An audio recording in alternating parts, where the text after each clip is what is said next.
Oi, pessoal, boa tarde. A gente está aqui começando mais uma entrevista ao vivo, diretamente da redação da Revista Saúde. Eu sou Thaís Manarini, jornalista aqui da Revista Saúde, e a gente marcou essa entrevista hoje no Dia Internacional da Mulher porque a gente vai falar sobre um tema que tem feito mais mulher sofrer, né? Que é o AVC.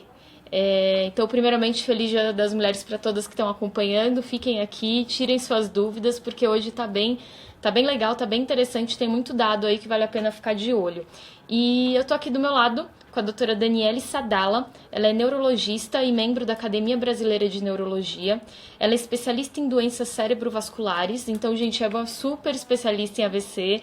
Aproveitem mesmo, façam suas perguntas. Eu vou começar com a minha aqui já, né?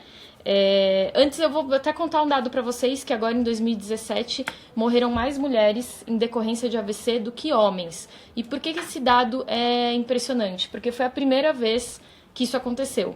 Então o homem sempre estava aí na frente como o mais acometido por AVC, e isso agora se inverteu, e a mulher aí está na frente com mais mortalidade por conta dessa doença. E eu queria... Bom, boa tarde, né, doutora Daniela? A gente já está conversando aqui, então parece que, né, já vai continuando o papo. Mas eu queria que a senhora falasse um pouquinho pra gente sobre essa questão dessa mudança, né? As mulheres passando aí a morrer mais por conta de AVC do que os homens. Como que vocês enxergam isso? Por que isso ocorre? Por que isso ocorre, né? Primeiramente, boa tarde. Eu queria agradecer o convite. Eu estou muito feliz de estar aqui falando sobre o AVC, que é a doença que eu escolhi me especializar e aprender um pouco mais, ainda mais nessa população que eu represento também, a população feminina. Eu queria agradecer muito o convite, estou bem feliz. E aí, na verdade, o que acontece é assim, o AVC está mais frequente nas mulheres porque as mulheres elas vivem mais do que os homens. Tá. Então, as mulheres têm fatores de risco para AVC que são específicos do sexo masculino, mas esses não tem tanto impacto quanto os fatores que os homens também são expostos, como pressão alta, diabetes, colesterol.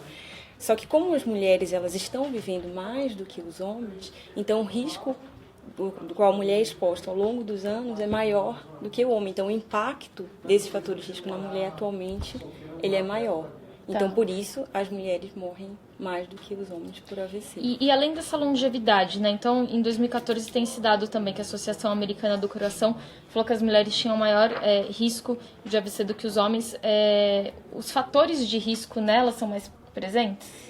Na verdade, assim, os fatores de risco clássicos para qualquer doença vascular, tanto do coração quanto do AVC, eles têm uma frequência semelhante entre homens e mulheres. Então, pressão alta, colesterol, diabetes, então eles são bem parecidos. As mulheres têm os fatores peculiares, então a gestação, que é exclusiva da mulher, obviamente, é um fator de risco para AVC, o uso de hormônios, que as mulheres fazem mais uso, consideravelmente em relação aos homens. E além disso, um trabalho inglês, ele mostrou que as mulheres, elas têm menos acesso ao serviço de saúde do que os homens. Então, as mulheres elas têm um diagnóstico mais tardio, elas tratam menos esses fatores de risco do que os homens. Olha só. Então, isso com certeza dá um impacto muito maior na mortalidade, na exposição de risco, né, nesse grupo, no grupo feminino. Olha, a Alcenir Martins aqui, ela parece que estava adivinhando minha próxima questão, que na verdade também foi a questão da Jaqueline Gabriel, da Rita Pantoja e da Rosmari de Souza, que é em relação a sintomas. Acho que todo mundo quer saber quais são os sintomas para poder procurar uma ajuda rapidinho, né? E emendando já com essa questão dos sintomas, falar um pouquinho se é diferente entre homem e mulher.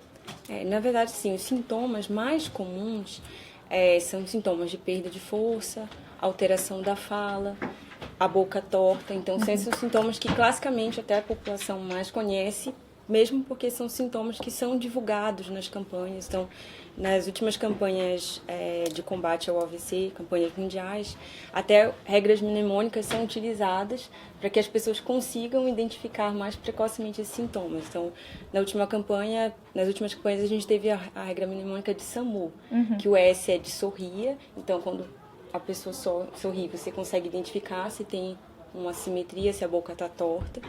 Se o A de abrace, né? Então, se você pede para a pessoa te dar um abraço, você vê que ela não está conseguindo levantar um braço, como está conseguindo o outro, né? Então, isso também é um sintoma bem frequente. Pedir para o paciente cantar uma música.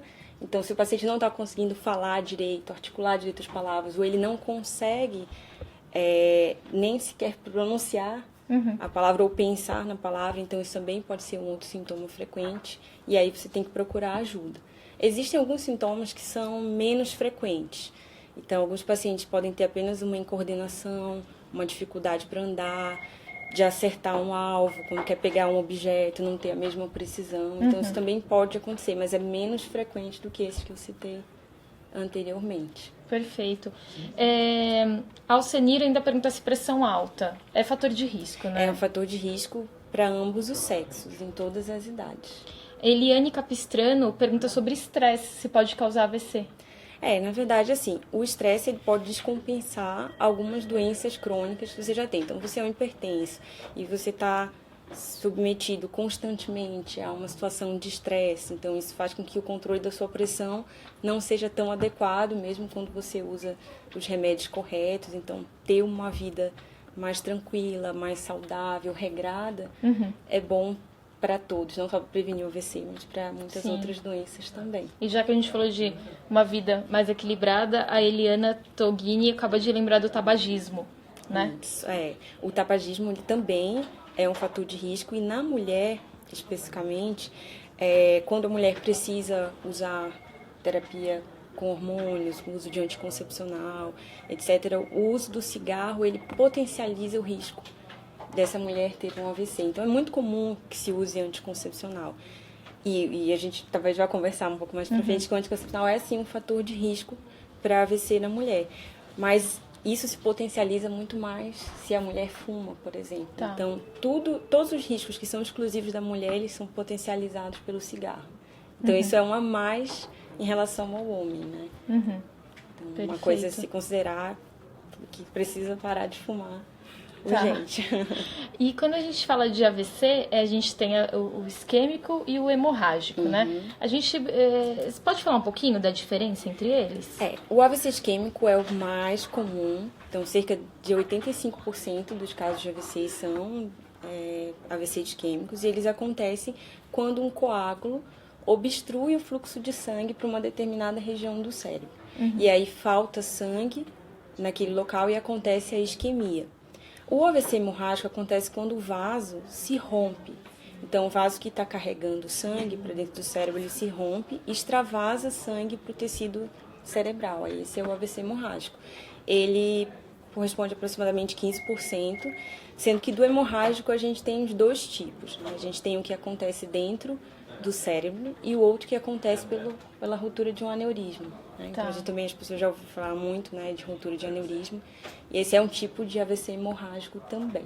E mais grave, então, né, o hemorrágico? Depende, em alguns casos, sim. Mas isso depende muito da localização, da extensão de cada um dos eventos. E voltando um pouquinho em relação ao uso do cigarro, fumar faz com que aumente o risco de um aneurisma se romper, por exemplo. Então, além de aumentar a chance de isquemia, também aumenta a chance de um AVC hemorrágico. Sobre tabagismo não tem nada de positivo, realmente. Nada de positivo, não falar, dá para amenizar, tem que parar de fumar. Bacana. Quando a gente perceber alguns desses sinais e tudo mais, e for chamar ajuda, né? Tem alguma coisa que a gente possa fazer para a pessoa que está provavelmente tendo um AVC para amenizar a sequela? A gente tem algo para fazer? A principal coisa é sempre procurar o serviço de pronto atendimento o mais rápido possível.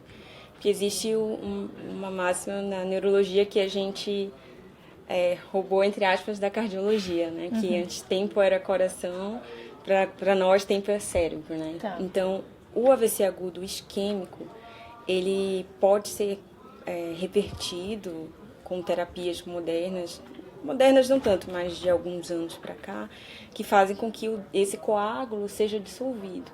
Só que essa medicação que a gente usa para dissolver esse coágulo, ela precisa ser aplicada num determinado tempo, que é até de 4 horas e meia.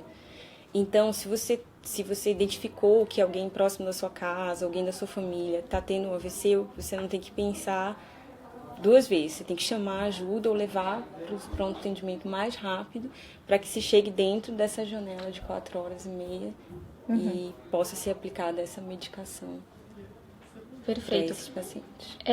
A questão do tratamento, então, além dessa medicação, como que é? E difere entre homem e mulher ou é a mesma coisa?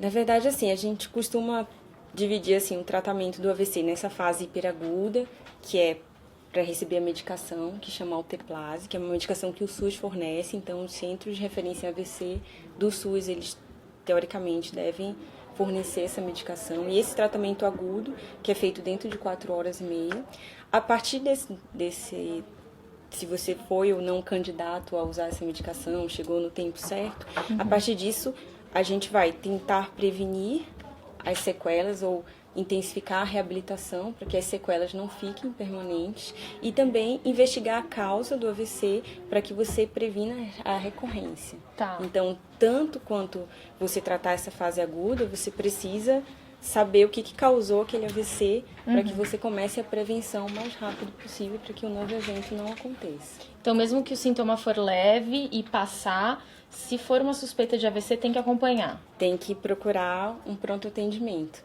porque a chance de recorrência em 24 horas após um sintoma leve é muito alta. Tá. Então, e pode ser que o segundo evento não seja tão leve, seja um pouco mais grave e não tenha muito a se fazer. Então, sempre qualquer suspeita, procurar um pronto atendimento. Perfeito. A Paula Oliveira, ela faz uma pergunta muito boa. Falou que o pai dela teve AVC e se ela pode ter também. Na verdade, alguns fatores de risco para AVC, eles têm uma característica hereditária. Não necessariamente se o pai dela era hipertensa, por exemplo, ela vai ser, mas ela tem uma predisposição genética a ser hipertensa. Então, é bom observar qual foi a causa do AVC do pai dela e também ver se ela tem alguns desses fatores de risco para que sejam combatidos e ela não venha a ter um evento como... Perfeito. Quando a gente fala ainda de fator de risco, já mencionamos a pílula, então vamos falar do anticoncepcional, né? A Saskia Costa tinha perguntado sobre anticoncepcional, mas no caso dela, por exemplo, ela toma de maneira contínua por causa de endometriose. Ela quer saber se corre o risco de ter AVC. E a Adriele perguntou da ligação entre anticoncepcionais e AVC de maneira geral, e pensando mesmo na pessoa que faz ali o intervalo, né? Na verdade, assim, o uso do estrogênio, que é um componente do anticoncepcional combinado, às vezes ele é o único componente do anticoncepcional, o fator de risco para AVC em relação a ele é que a gente chama dose dependente. Ou seja, quanto maior a dose, maior o risco de AVC. Então, hoje a gente tem sendo comercializados alguns anticoncepcionais com uma dosagem de estrogênio baixa. Tá. Então, isso diminui, sim, a chance de ter um AVC isquêmico. Ou mesmo uma trombose, um outro tipo de evento. E aí, na verdade, o principal do uso do anticoncepcional é você conseguir identificar os outros fatores de risco que essa mulher é exposta. Porque se ela fuma, por exemplo, e ela não pretende parar de fumar ou não consegue parar de fumar, essa certamente não é uma candidata a usar um método anticoncepcional com uso de estrogênio. Porque você está potencializando o fator de risco, tanto potencializando o malefício do tabagismo quanto o provável risco que o anticoncepcional pode provocar. Isso serve também para mulheres que têm pressão alta, que não controlam a pressão, para mulheres que têm enxaqueca com aura. Então, o uso de anticoncepcional em pacientes que têm enxaqueca com aura é contraindicado também porque potencializa o risco do paciente ter um AVC. Entendi. Se a mulher usa o DIU, por exemplo, que daí ali é local, ameniza o risco? O DIU tem dois tipos, né? O DIU de cobre, que não tem hormônio, e o DIU de progesterona. O efeito sistêmico, ou seja, o efeito no corpo do DIU, que é local, é geralmente bem baixo. E o fato de ser de progesterona é uma coisa que ameniza também o risco, porque na verdade o risco maior é o estrogênio, e não a progesterona. Quando você usa o anticoncepcional combinado, você usa com estrogênio e progesterona. Então, se a mulher, por exemplo, tem o risco de ter AVC por alguma dessas outras doenças que eu falei, ela pode usar um anticoncepcional de progesterona, porque aí apesar da literatura não ter muitos trabalhos a respeito, o que se sabe até hoje é que não aumenta o risco de AVC. Então, antes de selecionar o anticoncepcional, também é ideal bater um papo com o médico que ele saiba com de... um ginecologista, isso, com o seu ginecologista. E aí ele vai investigar os fatores de risco e saber se você é realmente uma candidata a usar o método. Perfeito. A Dáurea Campos quer saber se colesterol alto é fator de risco para AVC. É fator de risco para AVC também. O colesterol elevado, ele se acumula nos vasos e ele forma placas de gordura, né? Que é a aterosclerose. Então, falar da aterosclerose. E aí a aterosclerose dificulta a passagem de sangue para regiões do encéfalo. E além disso, essa plaquinha pode se romper e liberar um coágulo que vai obstruir o fluxo de sangue dentro da circulação do cérebro e provocar um AVC. Então, importantíssimo controlar também o colesterol, fazer dieta, se precisar de medicamento para controlar também, fazer uso da medicação. A gente fala de colesterol, de pressão alta, então o estilo de vida é muito importante aí na prevenção de um AVC, né? É muito importante, com certeza. Com exercício também, né? Com certeza. Vou até falar assim de um outro tema, por exemplo, em relação à gravidez. Isso não estou dizendo porque as mulheres não devem engravidar, mas de fato, pela nossa natureza, a gravidez nos expõe ao maior risco de ter AVC. Então, a cada 100 mil gestações, 33 mulheres têm um AVC. E aí, em relação a essa questão, se você está gestante, você pode ter uma tendência a ter pressão alta durante a gestação, algumas outras complicações inerentes à gestação. E se você inicia a gestação dentro do seu peso ideal, a sua chance de desenvolver uma pressão alta durante a gestação, diabetes durante a gestação é menor. Então, até para você engravidar, é importante que você esteja planejando em relação a isso também. Perfeito. A Valéria pergunta sobre a menopausa, se aumenta o risco. E a gente também, pelo Instagram, a Val tinha perguntado sobre menopausa precoce. É fator de risco também? Alguns estudos mostraram que ter menopausa antes dos 40 anos pode ser sim um fator de risco para AVC. Então, menopausa precoce é sim, mas a menopausa em si não. Os trabalhos não mostraram que diminuir o estrogênio após a menopausa, aumentaria a chance. O que poderia acontecer é que a reposição hormonal que você faz no pós-menopausa expõe a mulher também ao risco maior de ter AVC. Perfeito. A André de Paula tinha perguntado sobre a questão da enxaqueca, né? Que desde os 11 anos ela tem enxaqueca com alteração visual, forte dor de cabeça. Ela quer saber se isso coloca ela num grupo de risco de AVC. E eu acho legal a gente falar de enxaqueca porque muita gente muito tem, prevalente, né? É a principal causa de procura ao médico num pronto-socorro é uma crise de enxaqueca, né? Então, realmente é bem prevalente. E deve dar muito medo disso ser um AVC, né? Porque esse sintoma, por exemplo, de alteração visual, que ela comentou, a gente chama de aura.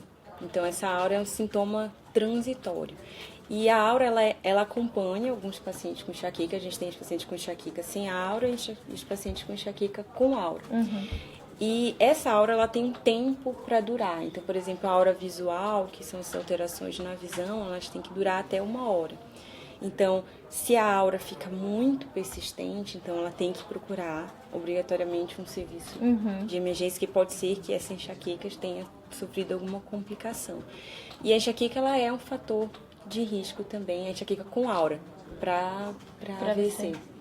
Se a pessoa não tem enxaqueca, né, mas sente dor de cabeça muito forte, às vezes, bem de vez em quando. Toda dor de cabeça de instalação súbita, ela deve ser um sinal de alarme, um sinal de alerta que o médico deve ser procurado, porque, por exemplo, um sangramento na cabeça, um AVC hemorrágico, a ruptura de um aneurisma, normalmente causam muitos sintomas. O principal sintoma, às vezes, é uma dor de cabeça súbita que o paciente nunca teve. Então, diferente de um paciente que já tem enxaqueca e está sentindo a mesma dor. Então, uma dor nova, diferente, muito intensa, é sempre um motivo de procurar o serviço médico. Legal. A Elisa Fernandes, ela comentou aqui com a gente antes, contou uma história que ela perdeu a mãe há 4 meses, vítima de um AVC, e a mãe ficou 13 dias internada. E durante esses 13 dias ela teve sintomas de maneira bem alternada. Então perdeu movimentação do lado esquerdo, logo depois do direito, depois visão, aí alterou, acho que fala também, e depois ela não abria mais os olhos. Falou que foi bem alterado. E ela quer saber se é possível que tenha ocorrido vários AVCs ou um AVC pode causar sintomas de maneira alternada, assim mesmo.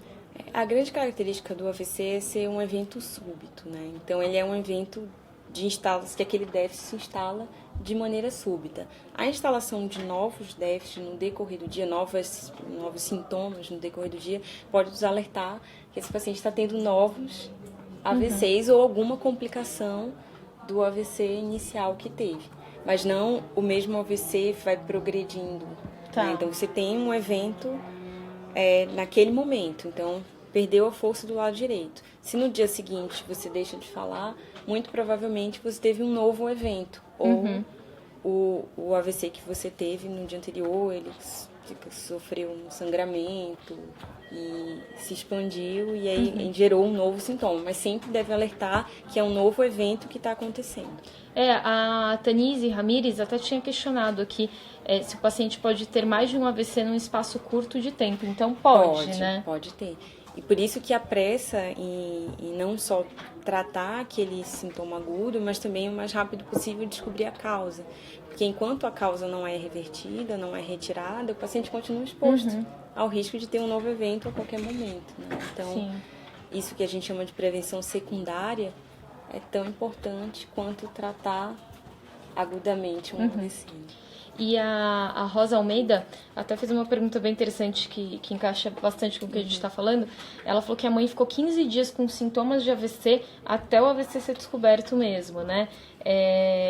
Então, assim, mesmo que a pessoa tenha tido algo que passou, algum sintoma, é bom ela procurar alguém e se foi AVC, vai dar para saber. Vai dar para saber, porque se você faz um exame de imagem, uma tomografia, caso o seu médico julgue que você tem indicação de fazer, vai aparecer aquela cicatriz do evento do AVC que a pessoa teve. Então, ela pode ter tido um AVC há 10 anos. Se ela fizer uma tomografia hoje, vai aparecer o AVC de 10 anos atrás. Olha só.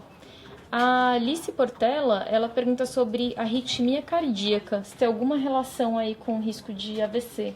É isso. O AVC relacionado à arritmia cardíaca, que a gente chama de cardioembólico, é um coágulozinho se forma no coração pela arritmia e ele migra para dentro do cérebro, causando a isquemia. É uma das principais causas, principalmente um tipo de arritmia específica chamado fibrilação atrial. E já que a gente está falando das mulheres, o impacto da fibrilação atrial na mulher é muito maior do que no homem. Então, se fazer check-up periódico, procurar um cardiologista e avaliar a presença de arritmia também é uma prevenção de um AVC, tem uma relevância muito grande também. Olha que interessante. A Giovana, ela tinha comentado sobre AVC entre mulher mais jovem. Ela falou que está vendo muito caso e quer saber o porquê. Tem alguma explicação? Isso acontece, talvez assim, ela esteja vendo muitos casos ou as pessoas tenham tomado mais conhecimento porque realmente o diagnóstico de AVC do que era 30 anos atrás, hoje evoluiu muito mais. Mas, na verdade, as mulheres jovens, elas estão expostas aos mesmos riscos que elas estavam expostas há 30 anos atrás. Então, a gravidez é o principal risco para mulheres jovens. Aí eu digo mais uma vez, não é que eu não estou fazendo uma campanha para que as mulheres não engravidem, pelo contrário, mas que a gestação ela deve ser acompanhada de perto, com bom controle da pressão, com bom controle do peso, do diabetes. E além da gestação, tem o uso do anticoncepcional também, que é usado em mulheres jovens, que são mulheres em idade fértil que precisam da contracepção.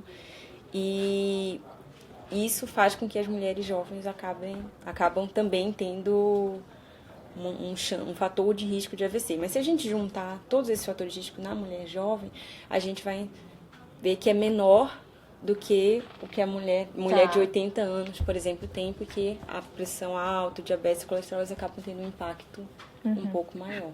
A gravidade é diferente na mulher jovem e na mulher mais velha?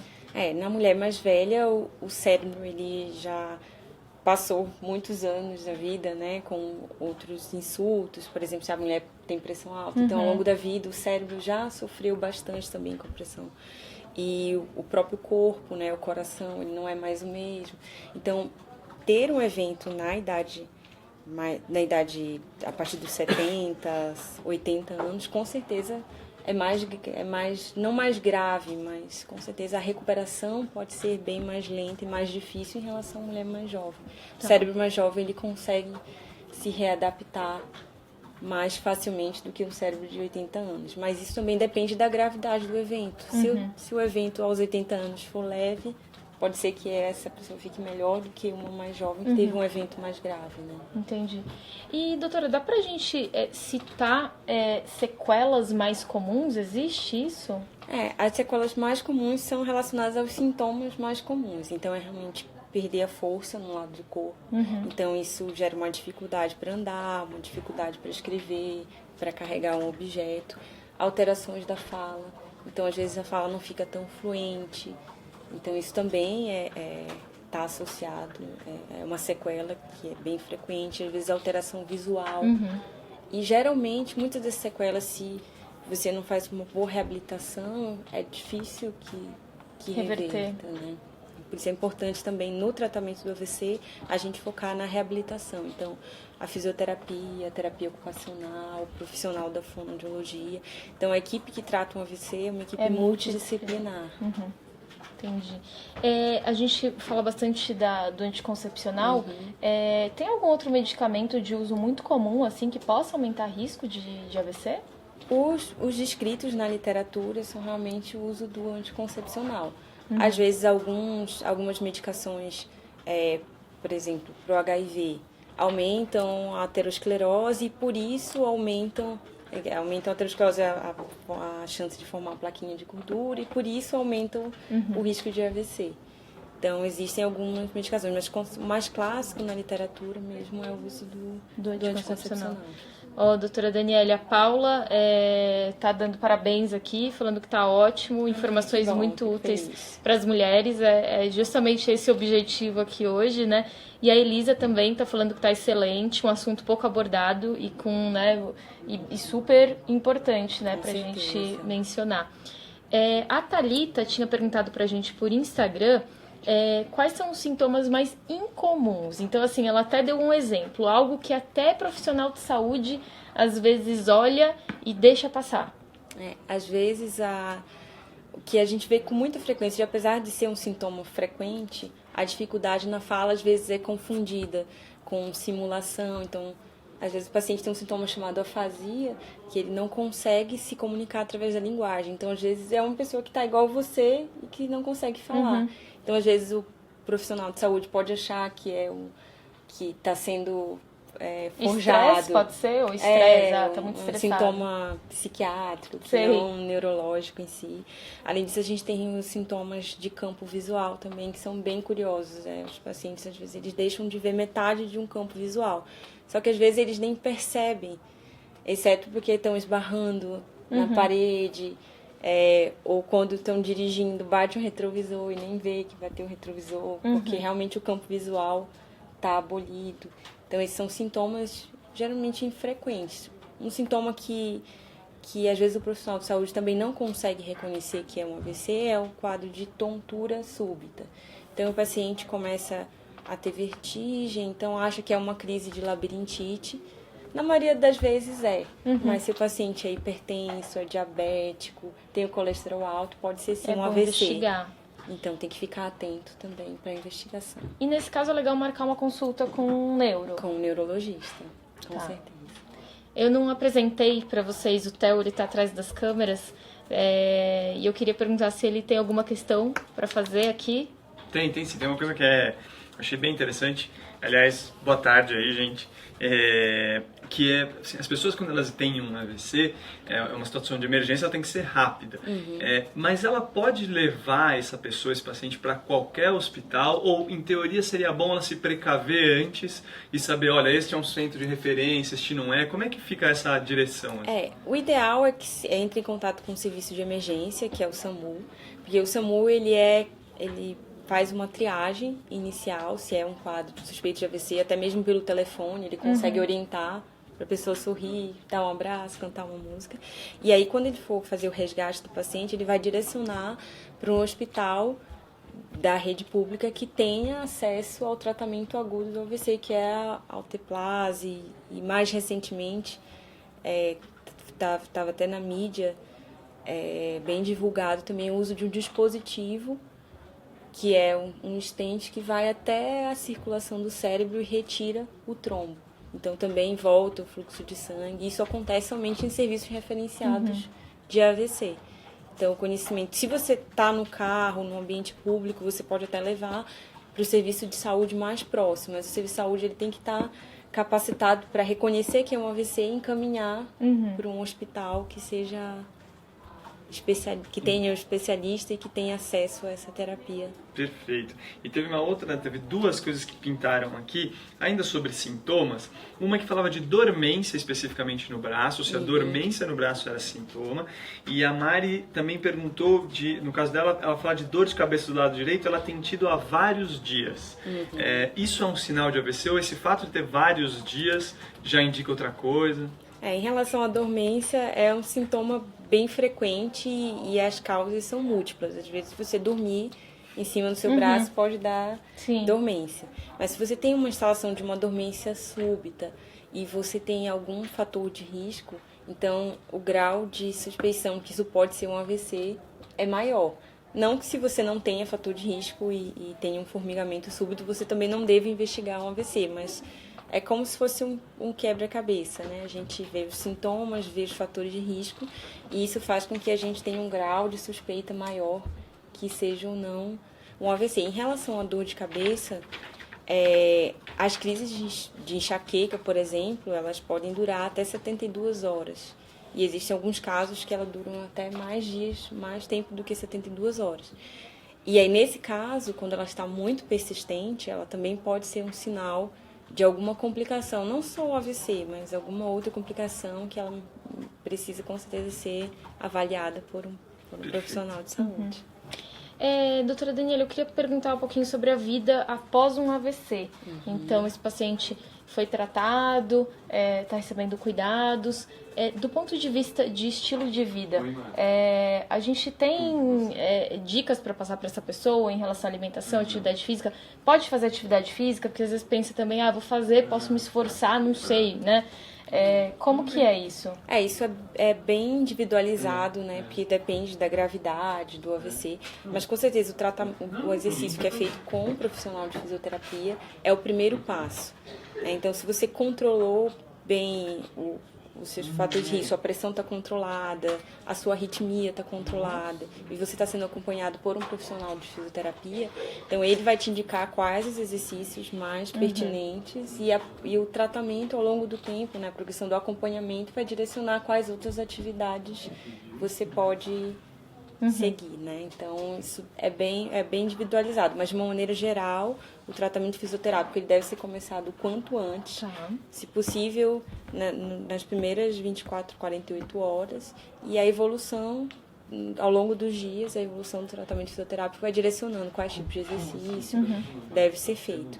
E em relação ao estilo de vida, então, assim como para prevenir o primeiro evento, as dicas são as mesmas para prevenir o segundo, terceiro, quarto evento. Então, controlar todos esses fatores de risco é um passo fundamental, né? Super importante também. O que vocês observam quando tem um paciente que demorou muito para chegar, para descobrir o AVC, ou teve sequelas muito graves? Onde vocês observam que é o principal gargalo ali? Onde está o principal problema? É na identificação de sintoma, pedir ajuda? É na identificação, porque apesar de ser uma doença muito frequente, que mata muitas pessoas, ainda tem muitas dúvidas, né? sobre o AVC.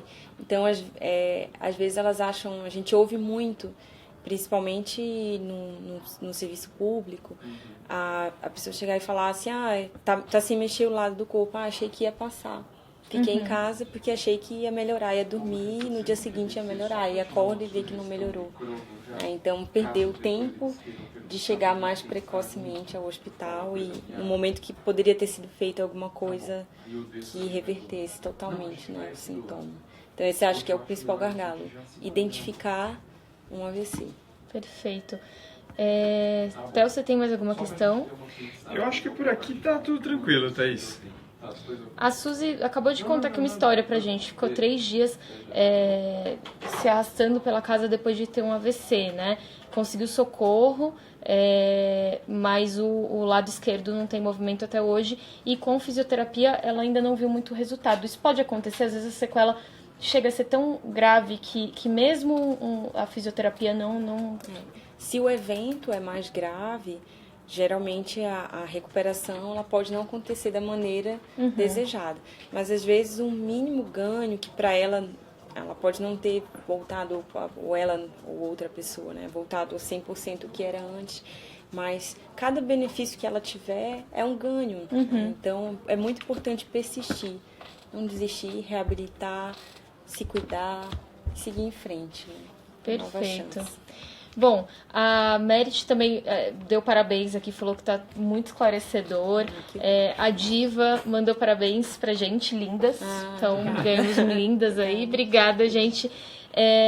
E acho que a gente conseguiu cobrir bastante, né? Acho que para finalizar, vale, então, já que o principal gargalo é essa história de identificar sintomas, repetir a história do SAMU. Então, pedir pra pessoa sorrir, né? Sorrir, abraçar, cantar uma música. Se algum desses estiver prejudicado, chamar o SAMU. Ótimo recado, então. Doutora Daniele, muito obrigada pela presença. Eu agradeço o convite. De novo, doutora Daniele da Academia Brasileira de Neurologia, então uma super especialista. Quem perdeu, quem pegou no meio, volta que vale a pena. Obrigadão por ter vindo aqui hoje. Eu que agradeço o convite. Obrigado pelas perguntas também, pelos elogios. Foi muito bom estar com vocês aqui nesse momento. Estou aberto para próximas oportunidades também. Então é isso, gente. Até a próxima. Tchauzinho.